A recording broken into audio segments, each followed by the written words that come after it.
Hello, welcome back to another Ask Amy. I have a great question here today from Tara.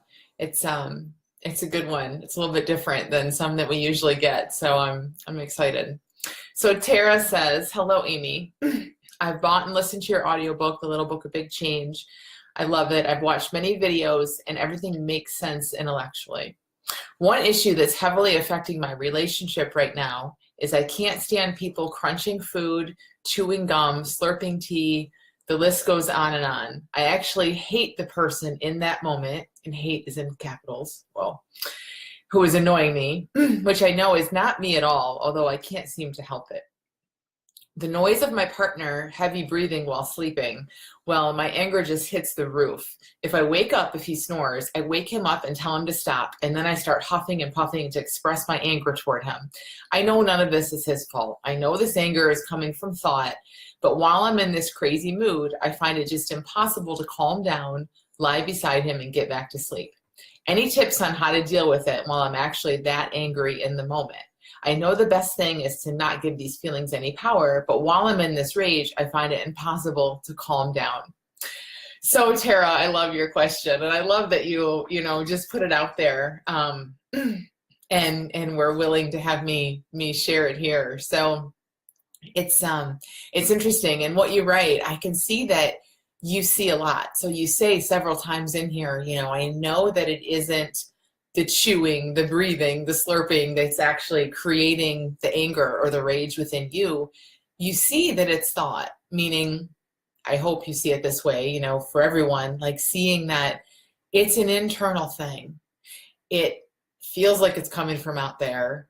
There's something happening out there, but that's not what you're angry about. That's not what's creating the rage. What's creating the rage and the anger is thought within you. It's a reaction, just sounds like kind of a habitual, mechanical sort of thing that happens within you. And then everything clouds over and you're really caught up in that feeling. And hey, we can all relate to that, right? If it's not these noises and things like this, it's something else. Everyone has that. And if it's not this extreme, well, then it's a little less extreme. But we all have stuff like this. And so it's huge. And I'm so glad that you do see that your feelings aren't coming from, they aren't directly because of or caused by the breathing or the slurping or the chewing or any of that kind of stuff. So that's awesome. One thing that you do say in here a lot, Tara, at least a couple times, is how impossible it is to calm down. So you find it impossible to calm down. I can't just calm down. I want to lie there beside him and calm down, but I find that impossible. So that kind of makes me wonder, what are you doing to try to calm down? Because I kind of think it's impossible to calm ourselves down too. Now, this isn't all bad news. What I mean by that is I don't know how anyone calms down. I don't know what to tell you. Like, I could tell you, okay, lay there and take some deep breaths. Think of all the things you have to feel grateful for in life.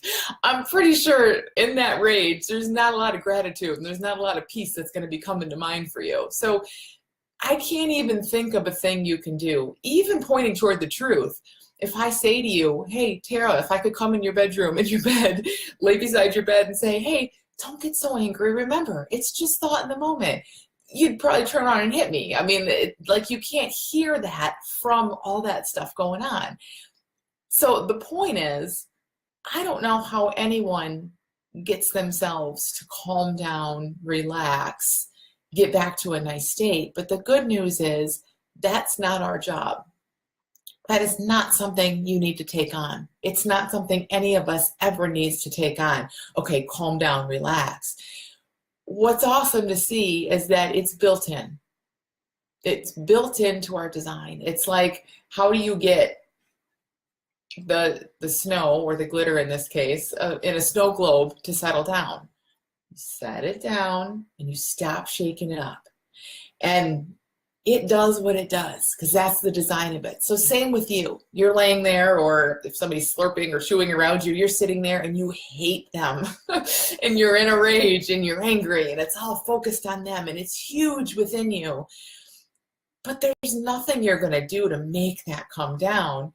You're going to know, okay, this comes down on its own. And ironically, the less you do, the quicker it's going to come down. Because when we're trying to calm ourselves down, I kind of suspect that maybe that's what's making this be so extreme for you. Did you feel some anger? It's annoying. You don't like those noises. That's okay. It's just something that doesn't sit well with you. But then maybe, I don't know, you see if this fits for you, but maybe, it feels so off-putting, and it also feels so wrong and disproportionate to what's happening and all of that kind of stuff, that you go to work trying to get yourself to calm down. Like, you don't want to feel this, obviously, and it kind of doesn't make sense. It's unfair to your partner, all that kind of good stuff. So maybe, and again, just check this for you. Are you in there trying to calm yourself down, trying to see it differently? Because trying is the key word there. When we're trying, we're adding.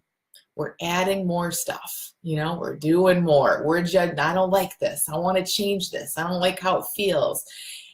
And that always has the opposite effect. Just look at it. Just because. If you're adding more to your mind because you want your mind to calm down, does that make sense? It's like shaking this harder.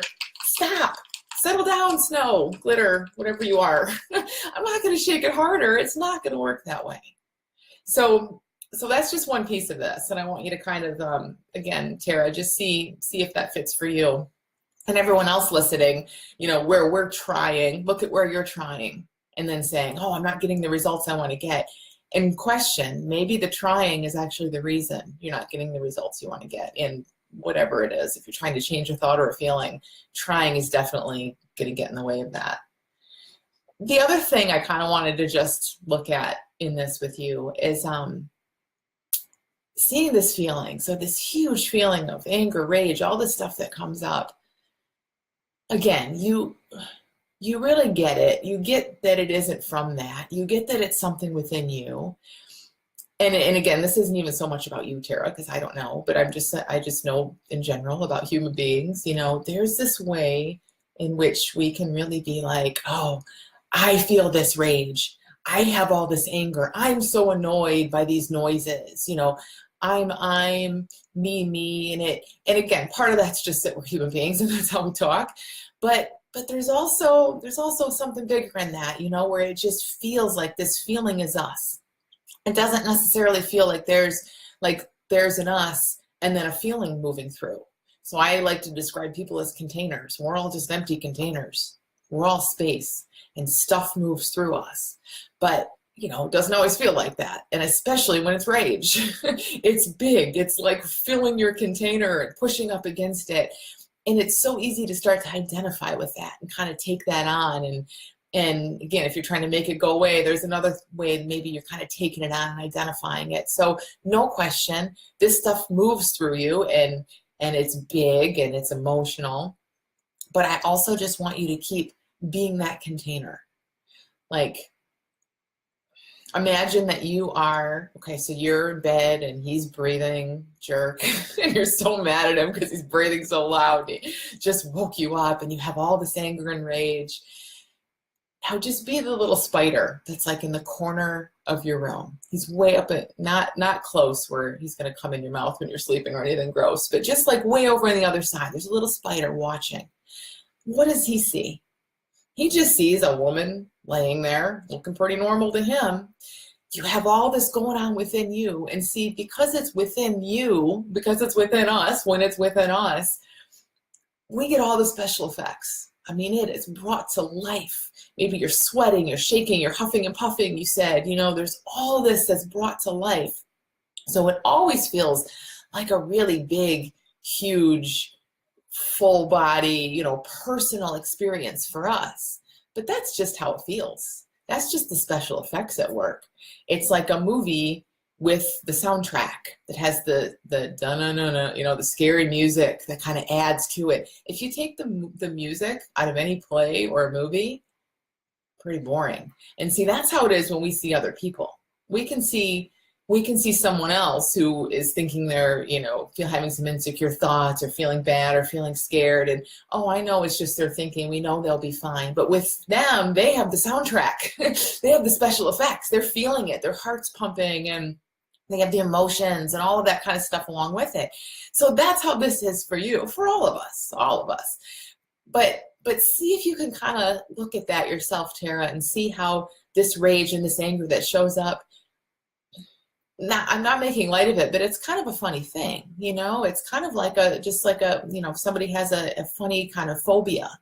People have funny phobias all the time. Like if I had a phobia about pens, and I was scared to death of this pen, it would look, you would look at me and say, hey, the pen's not going to hurt you. Get over it. And that'd be easy for you to say. But for me, I mean, I'm feeling the emotion of the pen, even though I know logically the pen can't hurt me. Well, we just want to see that, yeah, there's a lot of emotion and stuff that comes along with it. But it is still just like a little machine playing a little habitual game with us. For whatever reason, and you hear these noises, and that thing just starts within you, starts spinning, and it's just like brought to life, and major emotion, soundtrack, all of that kind of stuff. But that still isn't you. And the more you can just kind of hold back and see this play out, anger and everything, not trying to change it, just seeing that it's playing out within you, and you're the container, or you're the spider. You're the spider up in the corner, watching it just play out. Then it's less like, oh, my anger and my rage, and I get this and I get that. And it's more like, isn't that interesting?